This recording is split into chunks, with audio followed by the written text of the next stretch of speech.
Funding for this program is provided by. Additional funding provided by. This is a course about justice, and we begin with a story. Suppose you're the driver of a trolley car. And your trolley car is hurtling down the track at 60 miles an hour, and at the end of the track you notice 5 workers working on the track. You tried to stop but you can't, your brakes don't work. You feel desperate because you know that if you crash into these 5 workers they will all die. Let's assume you know that for sure. And so you feel helpless until you notice that there is off to the right a side track. At the end of that track there's one worker working on track. Your steering wheel works so you can turn the trolley car if you want to onto this side track, killing the one but sparing the 5. Here's our first question: what's the right thing to do? What would you do? Let's take a poll. How many would turn the trolley car onto the side track? How many wouldn't? How many would go straight ahead? Keep your hands up, those of you who'd go straight ahead. A handful of people would. The vast majority would turn. Let's hear first. Now we need to begin to investigate the reasons why you think it's the right thing to do. Let's begin with those in the majority, who would turn to go onto side track. Why would you do it? What would be your reason? Who's willing to volunteer a reason? Go ahead, stand up. Because it can't be right to kill 5 people when you can only kill 1 person instead. It wouldn't be right to kill 5 if you could kill 1 person instead. That's a good reason. That's a good reason. Who else? Does everybody agree with that reason? Go ahead. Well, I was thinking it was the same reason. It was on 9/11. We regard the people who flew the plane into the Pennsylvania field as heroes because they chose to kill the people on the plane and not kill more people in big buildings. So the principle there was the same on 9/11. It's tragic circumstance, but better to kill 1 so that 5 can live. Is that the reason most of you have? Those of you who would turn, yes. Let's hear now from those in the minority, those who wouldn't turn. Well, I think that same type of mentality that justifies genocide and totalitarianism. In order to save one type of race you wipe out the other. So what would you do in this case? You would, to avoid the horrors of genocide, you would crash into the 5 and kill them.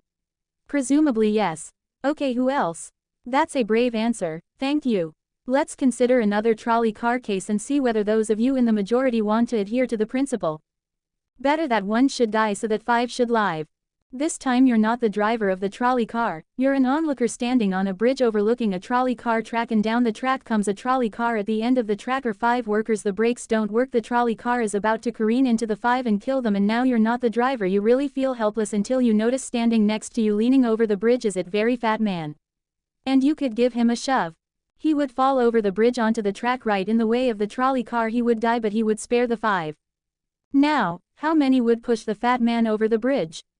Raise your hand. How many wouldn't? Most people wouldn't. Here's the obvious question: what became of the principle better to save 5 lives even if it means sacrificing 1? What became of the principle that almost everyone endorsed in the first case? I need to hear from someone who was in the majority in both cases. As how do you explain the difference between the two?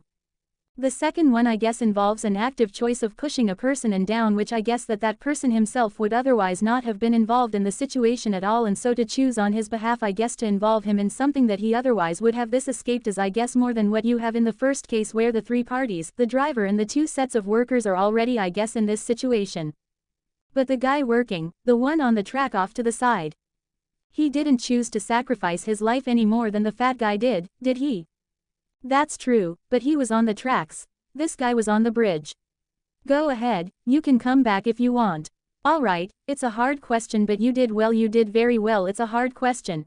Who else can find a way of reconciling the reaction of the majority in these 2 cases? Yes, well, I guess in the first case where you have the 1 worker and the 5, it's a choice between those 2, and you have to make a certain choice, and people are going to die because of the trolley car. Not necessarily because of your direct actions. The trolley car is a runway thing, and you need to make in a split-second choice, whereas pushing the fat man over is an actual act of murder on your part. You have control over that, whereas you may not have control over the trolley car. So I think that it's a slightly different situation. Alright, who has a reply? Is that, who has a reply to that? No, that was good. Who has a way? Who wants to reply? Is that a way out of this? I don't think that's a very good reason, because you choose. Either way, you have to choose who dies, because you either choose to turn and kill a person, which is an active conscious thought to turn, or you choose to push the fat man over, which is also an active conscious action. So either way you're making a choice. Do you want to reply? Well, I'm not really sure that that's the case. It just still seems kind of different. The act of actually pushing someone over onto the tracks and killing them, you are actually killing him yourself. You're pushing him with your own hands, you're pushing in. That's different than steering something that is going to cause death into another. You know it doesn't really sound right saying it now when I'm up here. No, that's good. What's your name? Andrew. Andrew, and let me ask you this question, Andrew. Suppose standing on the bridge next to the fat man, I didn't have to push him. Suppose he was standing over a trapdoor that I could open by turning a steering wheel like that, would you turn it?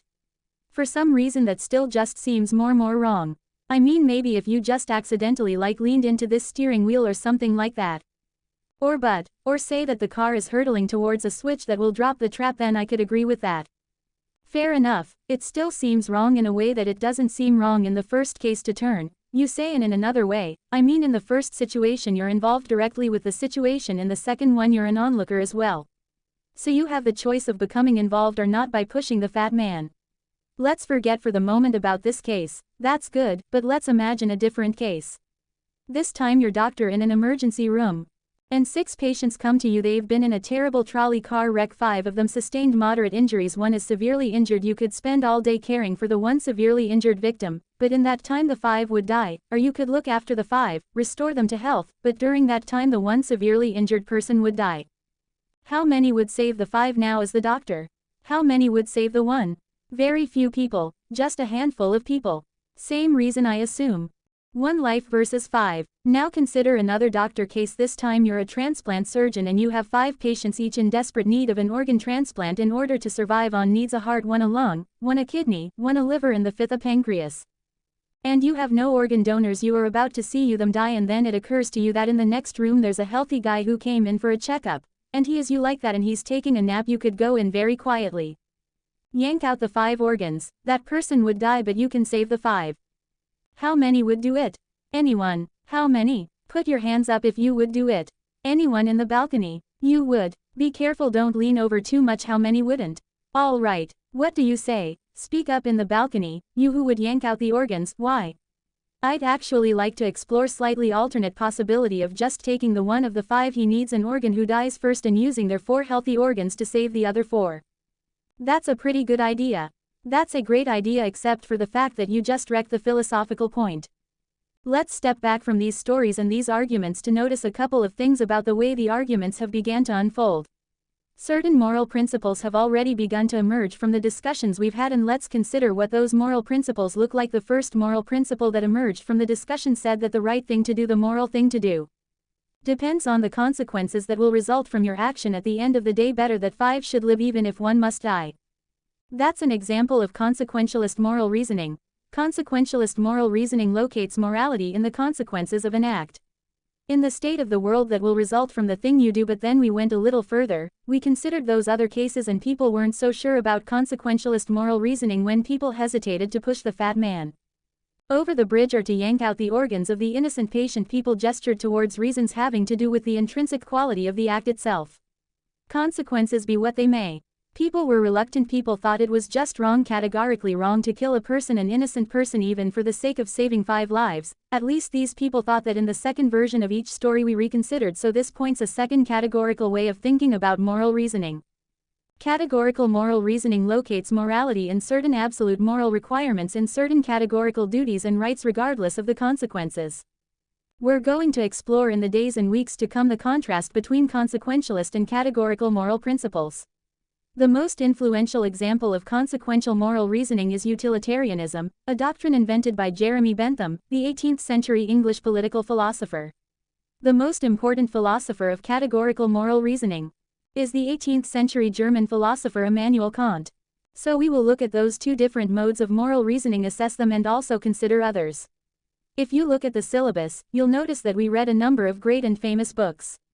Books by Aristotle, John Locke, Immanuel Kant, John Stuart Mill, and others. You'll notice too from the syllabus that we don't only read these books, we also all take up contemporary political and legal controversies that raise philosophical questions. We will debate equality and inequality, affirmative action, free speech versus hate speech, same-sex marriage, military conscription, a range of practical questions. Why not just to enliven these abstract and distant books, but to make clear, to bring out what's at stake in our everyday lives, including our political lives, for philosophy. So we will read these books and we will debate these issues, and we'll see how each informs and illuminates the other. This may sound appealing enough, but here I have to issue a warning. And the warning is this: to read these books in this way, as an exercise in self-knowledge, to read them in this way carries certain risks that are both personal and political, risks that every student of political philosophy have known. These risks spring from that fact that philosophy teaches us and unsettles us by confronting us with what we already know. There's an irony: the difficulty of this course consists in the fact that it teaches what you already know. It works by taking what we know from familiar unquestioned settings and making it strange. That's how those examples worked the hypotheticals with which we began, with their mix of playfulness and sobriety. It's also how these philosophical books work. Philosophy estranges us from the familiar not by supplying new information but by inviting and provoking a new way of seeing. But, and here's the risk, once the familiar turns strange, it's never quite the same again. Self-knowledge is like lost innocence: however unsettling you find it, it can never be unthought or unknown. What makes this enterprise difficult but also riveting is that moral and political philosophy is a story, and you don't know where this story will lead, but what you do know is that the story is about you. Those are the personal risks. Now what of the political risks? One way of introducing a course like this would be to promise you that by reading these books and debating these issues you will become a better, more responsible citizen. You will examine the presuppositions of public policy, you will hone your political judgment, you'll become a more effective participant in public affairs. But this would be a partial and misleading promise. Political philosophy for the most part hasn't worked that way.